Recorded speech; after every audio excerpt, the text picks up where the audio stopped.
Everybody.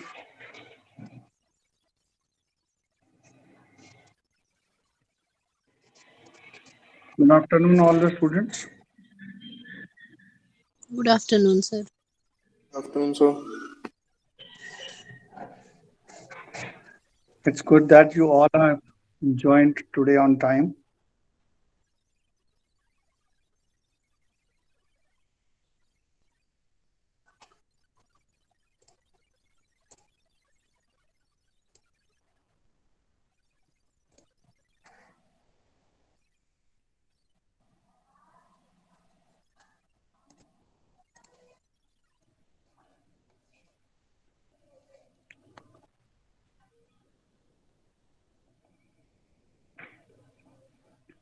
So today I will start from where we left yesterday.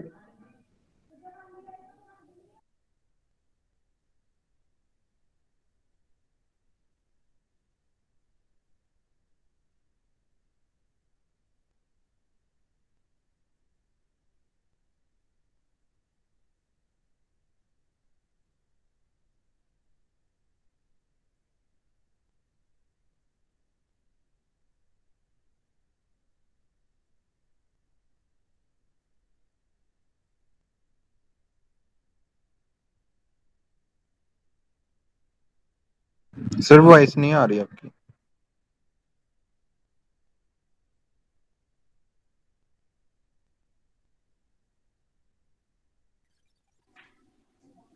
I have not yet started actually. Student, yesterday actually we have started with the classification based upon various.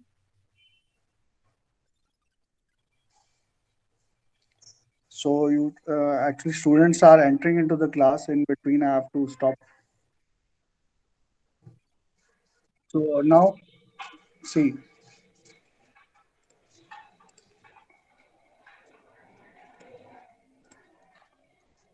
The load transfer mechanism we have discussed yesterday, that as from where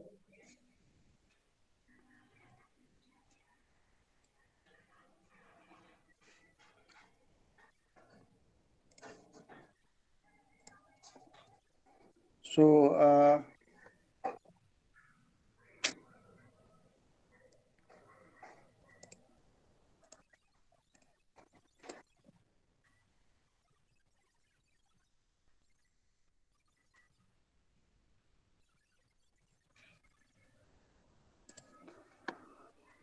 200 understand actually why it is required to understand this particular procedure, because similar to the pile load test data, there are two types of pile load test, that is static test, and we have got dynamic test also, which we do in cyclic version. So why this is also important to understand the load transfer mechanism, because it is being used actually to calculate the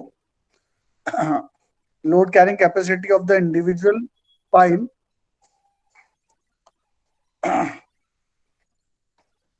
So I will repeat a little bit in a concise form today also.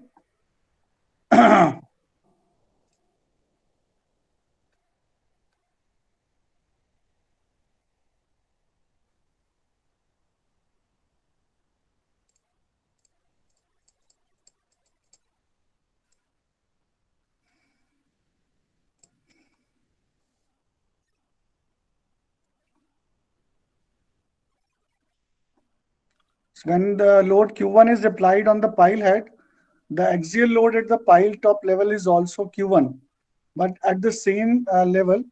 So for length L1, the resistance given by the pile is entirely due to the skin resistant friction for this particular length.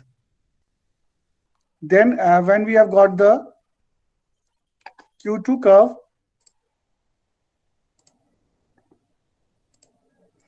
then we have got the pile load carrying capacity corresponding to the second curve, which is when the pile has been embedded throughout the length.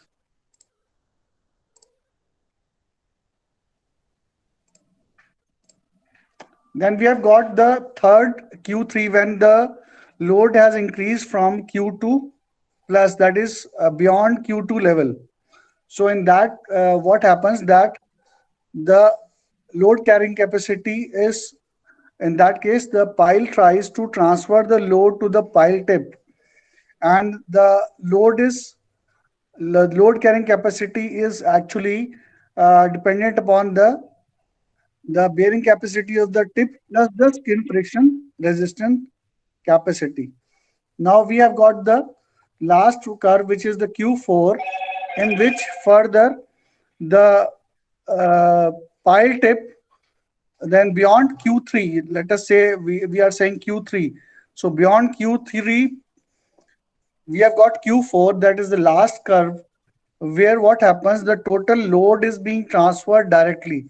So beyond a certain level, let us say if we discretize this total load to 200 kilonewton. So first load is 50 kilonewton, which is entirely due to skin friction resistance of L1 length. Then we have got 100 kilonewton, which is corresponding to the skin friction resistance of the entire length of the pile. Then we have got 150 kilonewton, which is a combination of skin friction resistance plus the pile tip bearing capacity of the pile.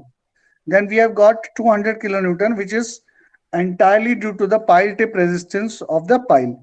Now, if said immediately the load increases beyond the 200 kilonewton, so in that case, if your pile tip is able to resist and it is being designed according to the resistance capacity of the material, of the reinforcement of the concrete, and the bearing capacity of the pile tip, if it is able to bear 200 kilonewton, then it is going to be able to transfer that particular load to the substrata, that is the bedrock beneath it. If it is not designed for it, so in that case it is going to fail. There can be a buckling failure, there can be a complete crushing failure, like that. Now we have got load carrying capacity of the piles. Beyond this, we will start from here and there. That is, I will be using some data from the book which I have already shared with you on the WhatsApp group onto the Google Classroom. This much data from various sources I will be sharing, and we will be discussing intermittently from here and there, that how it is, what are the static formulas, what is their uses, what is the feasibility of using that particular formula. Then we have got dynamic formula, which are actually based upon the actual tests carried on to the single piles and by the different scientists, and they have derived their own formulas, and they have given that in special conditions those formulas are applicable. They have got their own limitations, but they can be used under certain specific conditions, which is actually replicating the site conditions. Then correlation with penetration test data, actual pile load test, when it is being done. So we have a curve which is load versus deflection curve. So using that load versus deflection curve is at a certain rate, that a certain rate of deflection, let us say 15 mm. A certain load is applied in bits and pieces, and accordingly a load deflection curve is being plotted, and accordingly we can take the data from there and we can put those data into a formula, standardized and given for finding out the pile bearing capacity. Similar to it, we have got a CPT test, cone penetration test, in which is a kind of static test which penetrates, and its penetration is as per the time interval. That is, it varies with the time. So accordingly, from there also we can find out the bearing capacity of a pile. So first of all, we have got static formulas, and it will be again depending upon the type of soil that is varying according to that. But if I go by, I will give you a little bit of clarification. Before starting it, I will go back to certain conditions which are also required to be discussed before we move on to actually going on to the formulas for calculating the bearing capacity of the piles. That is the load carrying capacity of the individual pile and the pile groups. So these are the conditions.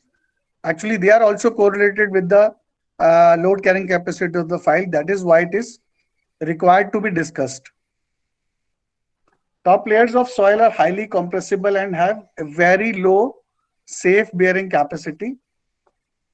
So that is why the strata has to be there. So unless until you are not moving your pile to the safe strata, it is not going to serve your purpose. Rock level at site is shallow enough to make end-bearing pile foundation economical. Lateral forces are relatively predominant. So in case at that particular site, the lateral forces are dominant, that means the chances of liquefying the soil becomes more. So that is why what is going to happen, we have to use the piles. Expensive soils like black cotton soil are present at the site. So if we have got black cotton soil having a less shear strength and a low bearing capacity in static condition also, so it is required to reach to the strata where we have got enough bearing capacity of the soil so that the load transfer mechanism is accurate from the superstructure to the substructure. Structure is at an offshore location. So as we have discussed yesterday, whatever structure is there, if it is at the offshore location, we are supposed to provide a pile system to safeguard that particular structure, such as jetties, small bridges at the offshore location, and similar to that, sheet piling arrangement for the soil to be retained onto the left-hand side of the coast. So those type of arrangements are safeguarded using a pile group, as we have seen fended piles yesterday.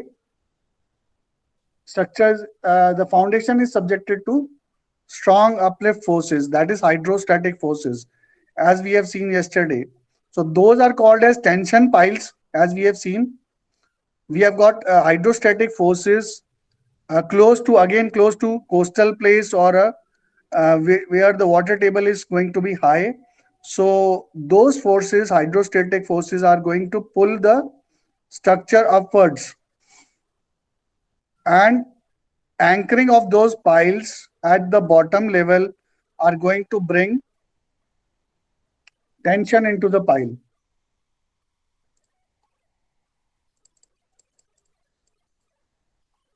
So these are fender piles and dolphin piles, as we have seen yesterday, which are used in case we have offshore structures or a superstructure, a multi-story building close to a coastal region. And these are the tension piles where we are having hydrostatic forces trying to uplift that particular structure. The structure is near flowing water. So in the as I have already told you in previous lectures, suppose we are supposed to construct a bridge in a flowing water. So, and the strata is not that much supportive.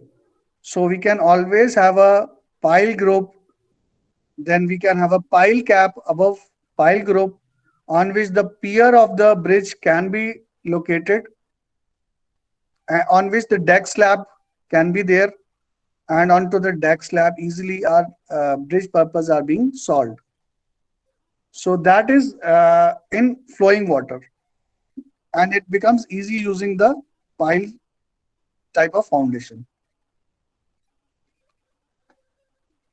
A pile is a slender column which is provided with a cap to receive the column load and transfer it to the underlying soil layers or a single layer.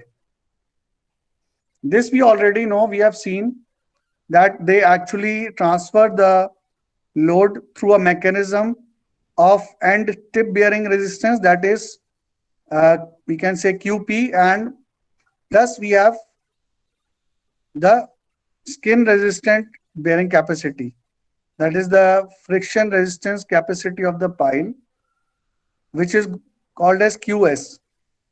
So that QP plus QS give us the ultimate load carrying capacity of the individual pile.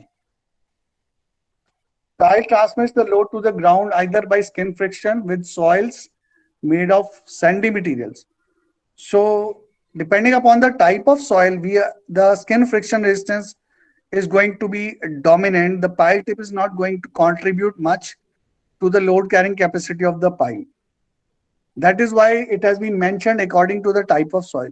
Now, in case of a clay, because it is quite a cohesive soil, so in that case, it is that the compression of the tip is going to give us the bearing capacity of the pile, and pile reaches bedrock. So it varies. There are some soils which are C5 soils. They have got frictional resistance also, and they have got cohesion also. So in that case, again, the ultimate bearing capacity of the pile is going to be QP plus QS, that the combination of the point bearing plus the skin friction resistance. And the same has been replicated here. That is, one is entirely due to frictional resistance. Then we have got where we are deriving the pile capacity entirely by the pile tip bearing resistance into the hard strata. And then we have got board cast in situ underhand pile. We have got again we can have a combination of the two. This I have already explained you the mechanism, that how actually the load is being transferred initially by the frictional resistance and then ultimately using the pile tip. Then pile capacity in granular soils. So this is the formula which is used, where we can see the initial part is actually the point bearing, and the same is being I can use here also.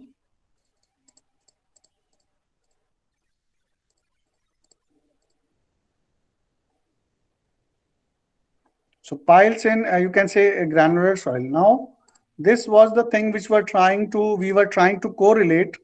Is this is the end bearing resistance, this part of the formula, and the second part of the formula is the skin resistance, that is QS.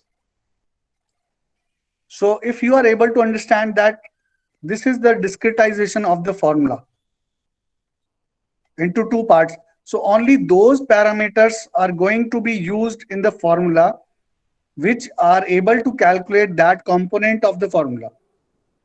If we want the point bearing capacity, that means what are the things we require for to be included into the formula.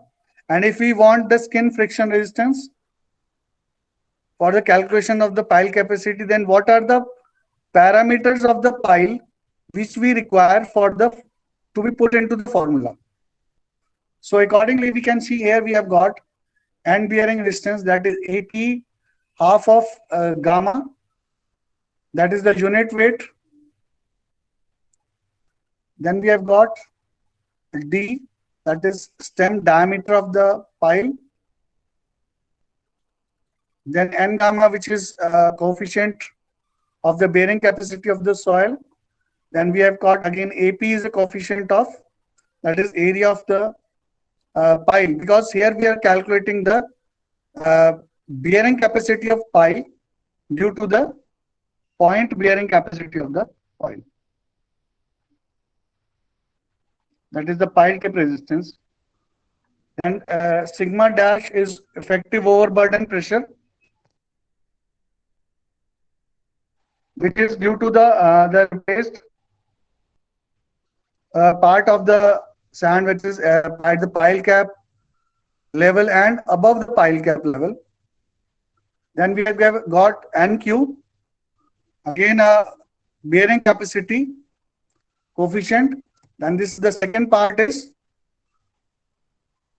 skin resistance. So if we want to find out the skin resistance, what are the things we require? Surface area of the pile we require, coefficient of friction resistance we require. These are the two things basically that we require here. And apart from that, how much resistance for friction to be generated is being is active into the path of the pile. So that is being reflected here by the effective overburden pressure, which is being used here as sigma I dash at the middle of corresponding layer.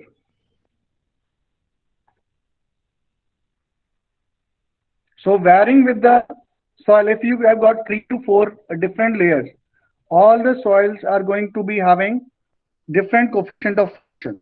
So accordingly, whatever overburden pressure is active at that in the middle of that particular layer is going to be used here. So you can have multiple values here, and then you can find out an average value out of it to find out this particular total skin friction resistance.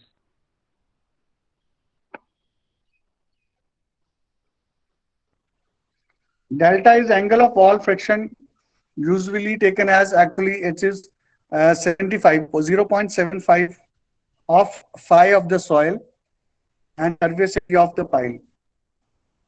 Let me see what they are into the other document.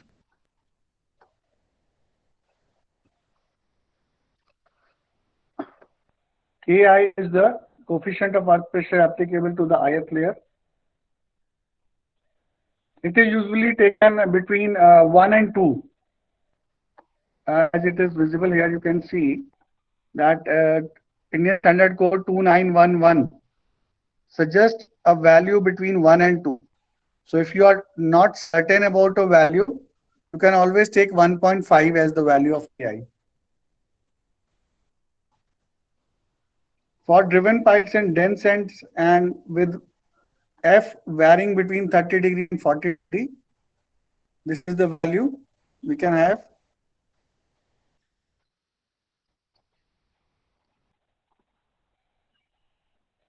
Then the pile resistance, that is the bearing capacity of the pile, we can in cohesive soil we can calculate with the formula again.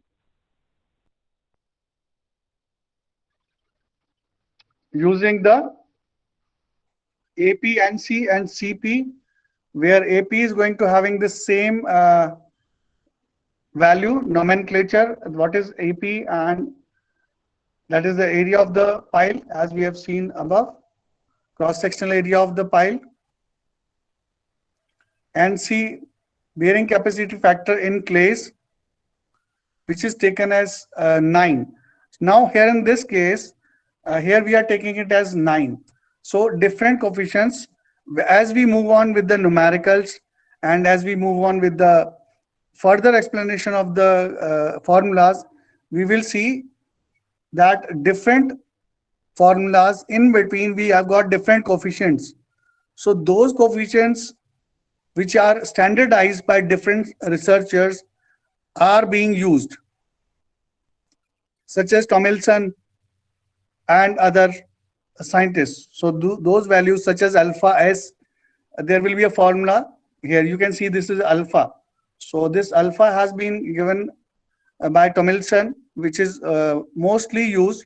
I will show that a particular graph to you from where you can derive that particular alpha value. Alpha, this is a adhesion factor. This we can have.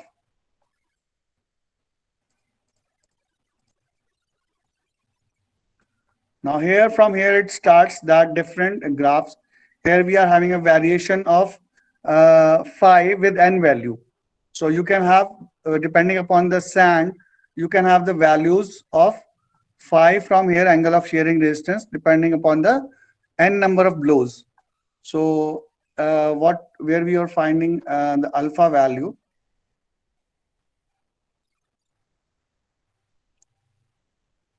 Value of K and delta we can have from here.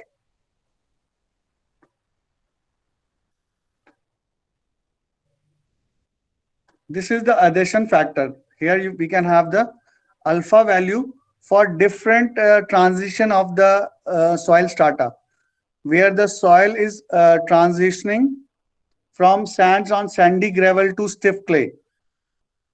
In case it is soft clay to stiff clay, how is the transition going on?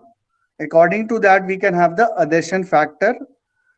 Straight away from this particular graph, we can have adhesion factor onto this particular vertical axis based upon the undrained shear strength Cu. And similarly for adhesion factor for piles which are actually quite deep into the clays, not as compared to relatively shallow piles. So there is different curve for that. From there we can take the values. Average cohesion at pile toe. Alpha is I is the adhesion factor. Average cohesion of the ith layer on the side of the pile. Surface area of pile stem. Now here we have taken these are the things which are required to be considered critically. Where we are taking cross section area of the pile,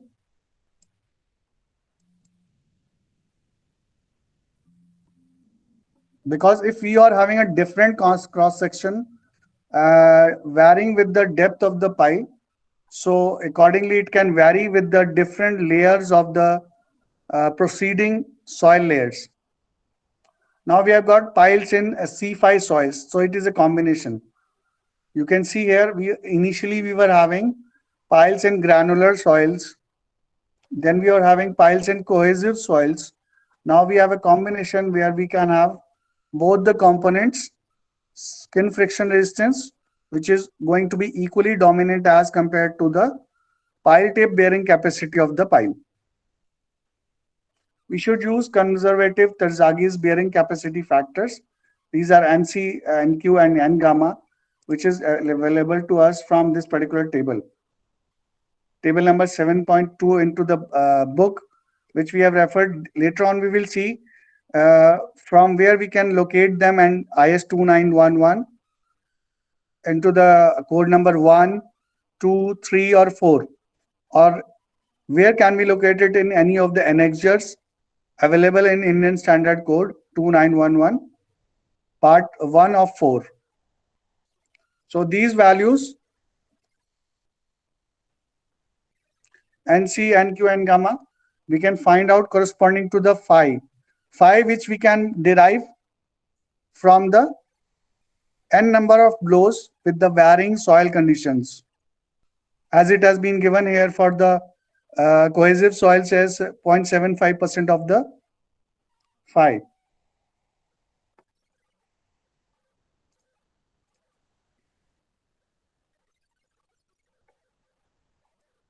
So this is again, we can see here, we have got skin friction resistant component and we have got the end pile bearing capacity resistance factor. So these are adding 1 and 2, we will get the total bearing capacity of the pile. Effective overburden pressure at base and pile shaft. So because it is going to vary with the varying layer thickness, if they are of different soil conditions, accordingly overburden pressure has to be calculated with the unit weight of the soil accordingly, irrespective of the critical depth. Then we have got dynamic formula, as I have already told you that these are the formulas which are applicable in certain specific conditions. So if you are having a problem in front of you where it seems to you that a particular dynamic formula is applicable. There only you can apply these formulas, such as Healy's formula, engineering News formula, which is the most common formula,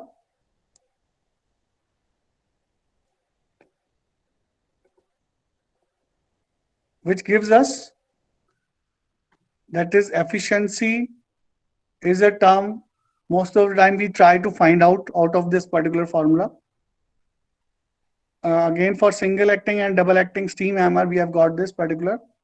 So out of these, the coefficients which we can see in front of us, what is the capital W, what is capital H, and what is small n.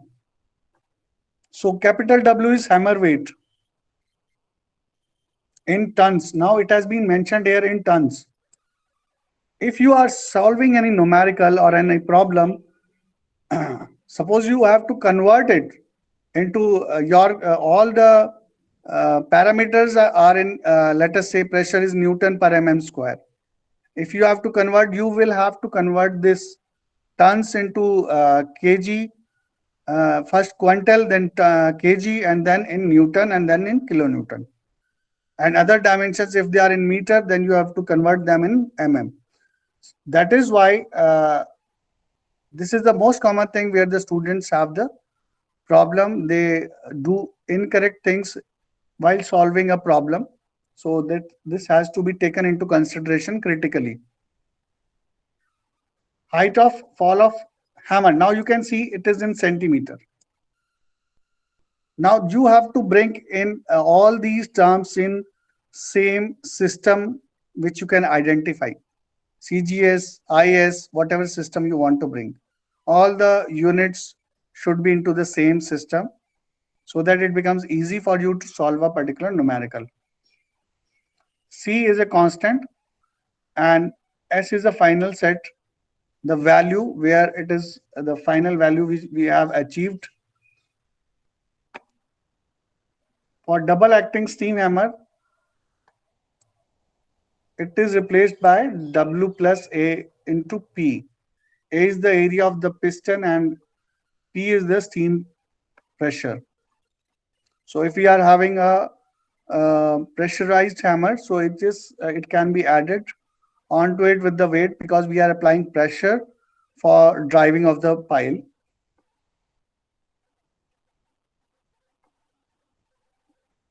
Now allowable, that is, this is the QA is the allowable load, because these all actually formulas have been derived by the different scientists by doing tests while driving on a single pile most of the time. So when we have to check the allowable load, so we have to definitely multiply it with certain formulas, a certain factor of safety to achieve the Q allowable. Now you can see how much a big value is being taken here, that is 6. Whatever the value you are getting from the testing, you are doing it 1/6. That means it is quite conservative to take these values. But its uses can be denied that it is actually into a specific condition which is very suitable in those particular conditions. Healy's modification of Wellington formula.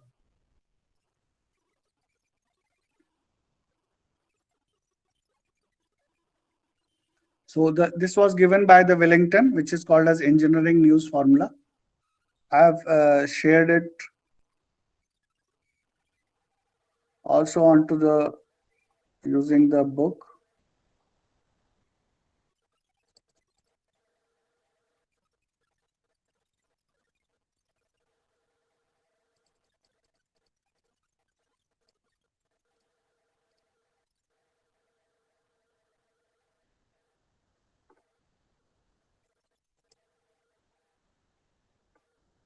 A further detailed explanation we will see the other day.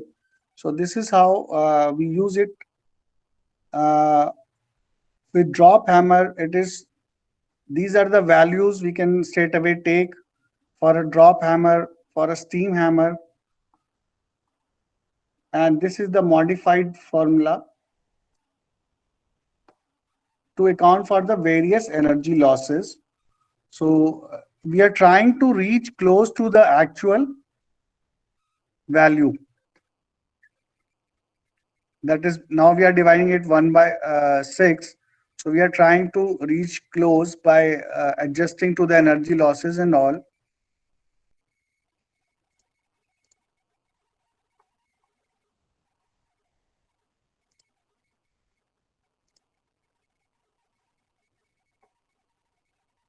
QU is ultimate pile capacity in kilonewton. The safe load is estimated by dividing it by a factor, safety factor 2.5. Now here you can see, that is why I have shown you this particular content. Here the safety factor has reduced. So already Q allowable has been brought close to the actual pile capacity by considering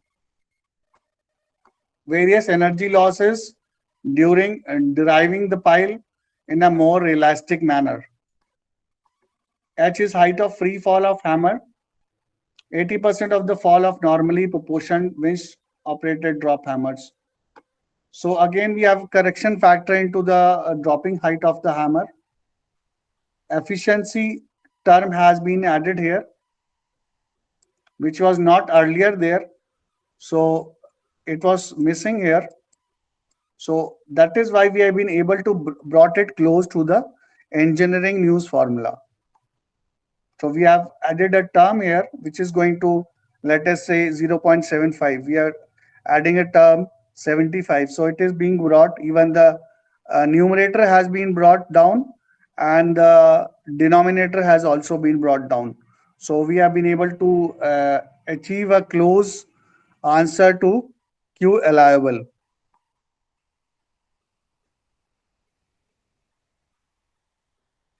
So based upon these, as you can see a table number 8.4. Based upon these tests, because these tests go on for many days with, if you are having huge site in different soil conditions. So you can see here a huge chart or a tabular form, the data has been given. Straight away, you can take the value from here and you can put according to your problem.